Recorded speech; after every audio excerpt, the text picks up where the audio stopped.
Когда мастер Алимджон садится за гончарный круг, время для него замирает. Он может приступить к работе на рассвете, а закончить ее при свете луны. Это похоже на маленькое волшебство. Вращается круг, руки слегка касаются глины, и постепенно она обретает форму. Так рождаются кувшины. На первый взгляд все просто, но для того, чтобы глина стала послушной, нужно ее чувствовать.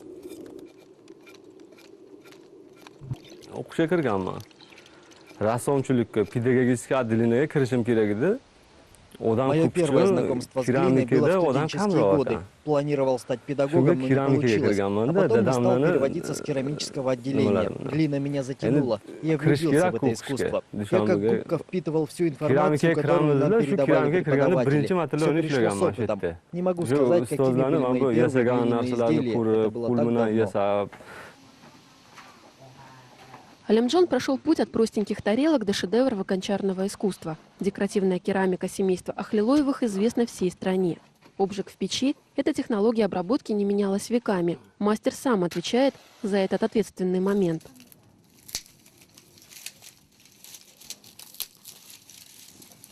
Процесс обжига длится более 8 часов, но все зависит от температуры. Часто огонь в печи не гаснет и по 10 часов. Гончары используют электричество, уголь, газ, опилки. Тепло может подаваться снизу, сверху, по бокам, но в наших условиях мы вернулись к дровам. При повышенной температуре абсолютная влажность исчезает, глина поспевает. Чин-чин – такой характерный звук издает готовая глиняная посуда. Каждому кувшину гончар придает неповторимый вид. Покрывает его орнаментом, затем бесцветной глазурью. Узоры мастер заимствует у живой природы. Цвет изделия после выхода из печи становится насыщеннее и богаче.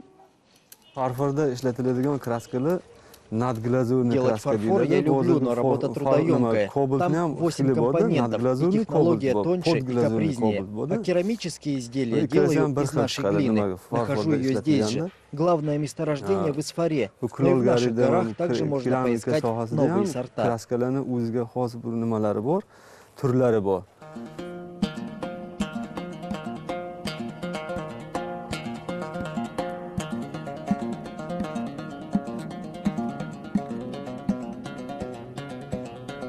Алимджон гончарному делу посвятил много лет, но до сих пор не устает удивляться глине. С ее помощью можно создать любой образ, придать ей любую форму. Не сразу верится, что все это рождается из бесформенной массы. Будущих героев своих работ Алимджон находит в сказках, исторической литературе. Но то, что навсегда остается в глине, это сила мысли гончара.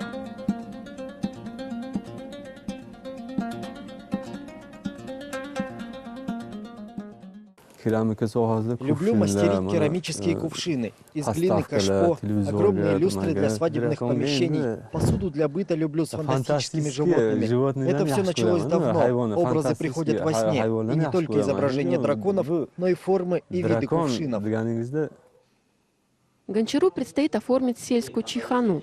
Предметы декора будут сделаны из глины. По замыслу Алимджона, глиняные чайханчики в полный рост займут главное место в интерьере. Вырисовывается все до мельчайших подробностей. Вся работа гончара, от первых эскизов и до готовой скульптуры, идет вручную. Мастер знает, чтобы завершить новый проект, ему придется работать несколько месяцев. В 5 лет у него уже появилась тяга к искусству. Он любил рисовать людей, животных. С детства обладал даром художника, и мы давали развиться ему. И в школе всегда говорили, что он станет настоящим творцом. В Таджикистане гончарное ремесло передается от отца к сыну. Сегодня Алимджон секреты глины передает одному из сыновей. Сколько кувшинов, скульптур и сказочных персонажей сделал Алимджон, не перечислить. Главное, что в каждом произведении есть частичка его души.